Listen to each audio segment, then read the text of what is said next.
Halo Sobat Milenial semua, jumpa lagi dengan Yusuf Channel 33. Kali ini saya akan bahas mengenai jenis-jenis serat pada bahan alat tangkap ikan.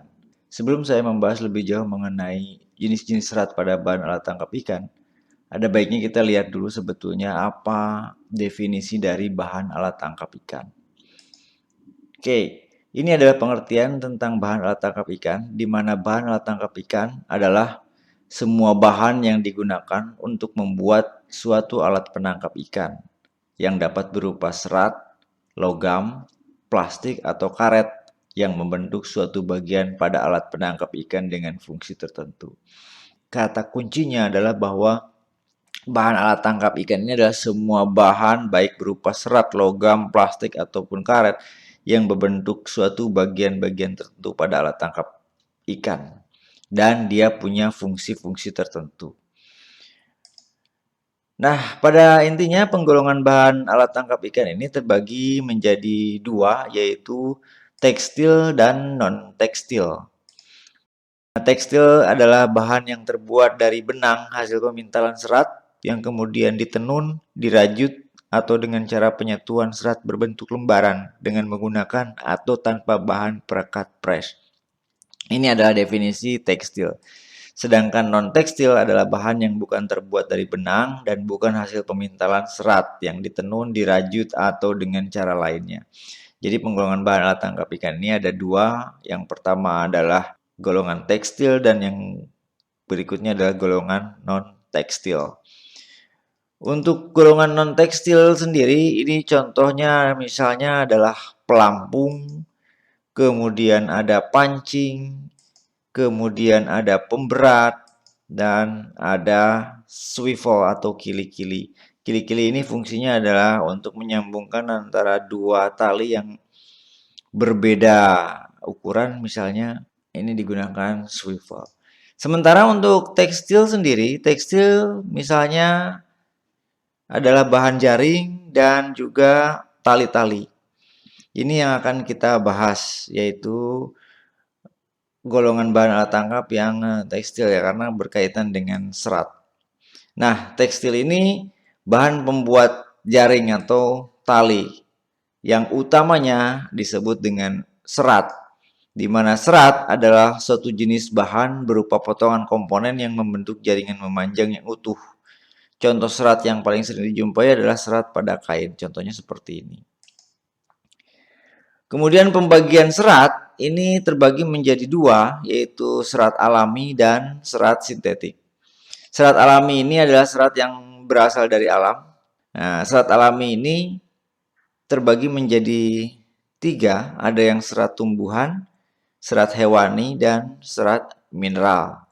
Sedangkan serat sintetis adalah serat yang berasal dari hasil pengolahan secara kimia oleh manusia. Sehingga ini dibuat, bukan diambil dari alam. Contoh misalnya pada serat tumbuhan ini adalah serat alami. Yang serat tumbuhan ada yang misalnya diambil dari biji tumbuhan. Contohnya adalah biji kapas, yang kita tahu bahwa biji kapas ini bisa kita buat menjadi serat kain ya. Kemudian ada yang berasal dari kulit tumbuhan, misalnya dari kulit pisang. Kemudian ada yang dari daun tumbuhan, misalnya dari daun nanas. Kemudian ada yang diambil dari buah, misalnya ada buah kelapa. Dan kemudian ada yang diambil dari batang. Ini misalnya batang linen atau ramin. Kemudian serat hewani. Serat hewani ini misalnya ada sutra dan wool yang diambil dari domba. Kalau sutra yang tentunya diambil dari ulat. Kemudian serat mineral. Serat mineral ini adalah serat yang diambil dari perut bumi. Ada yang namanya asbestos. Ini adalah serat alami.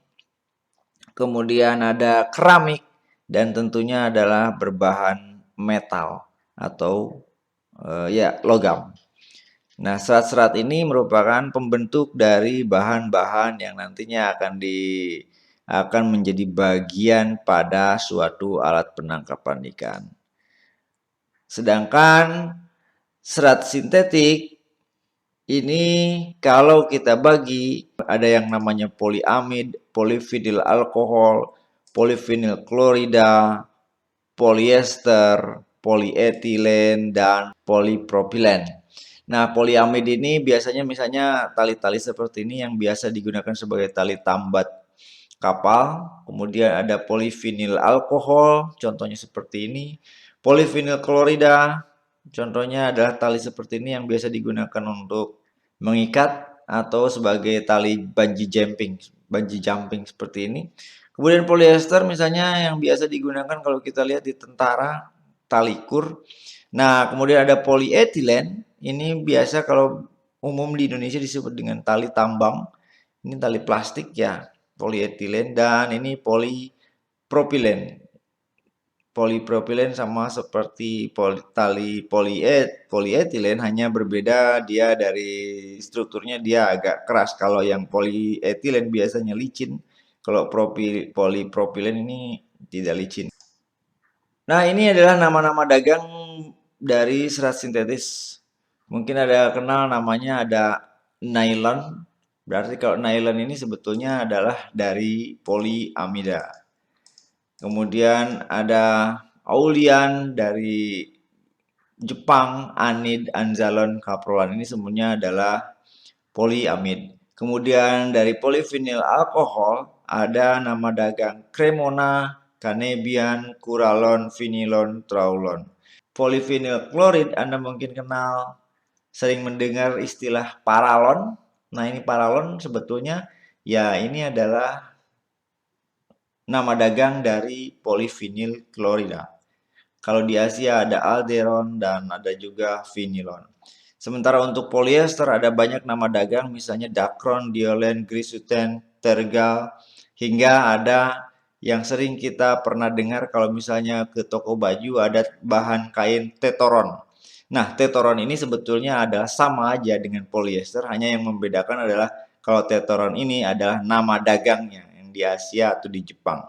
Sementara polyester ini adalah struktur kimianya disebut dengan polyester. Sementara ada polietilen. Polietilen nama dagangnya ada Makrogol. Di Indonesia pernah dengar juga kita pipa wafin. Ini sebenarnya wafin ini dari Belanda. Kemudian ada Unilon.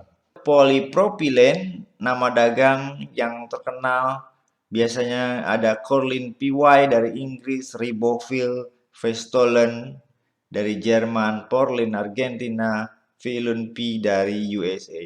Nah, ini adalah nama-nama dagang dari serat-serat sintetis ini.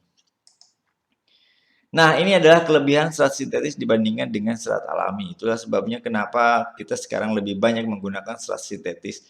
Di mana serat sintetis ini yang pertama adalah dia lebih tahan terhadap pelapukan dan pembusukan. Kemudian memiliki ketahanan yang lebih baik ketika digunakan di dalam air. Kemudian elastisitas dari serat sintetis ini lebih baik. Kemudian serat sintetis ini juga kecenderungannya dia lebih banyak tidak menyerap air. Kemudian daya apung yang lebih besar. Kemudian dia tidak terpengaruh oleh garam atau minyak sehingga serat sintetis ini lebih awet. Dan yang terakhir adalah bahwa kelebihan serat sintetis dia lebih tahan terhadap tarikan. Itulah sekilas mengenai jenis-jenis serat pada bahan alat tangkap ikan.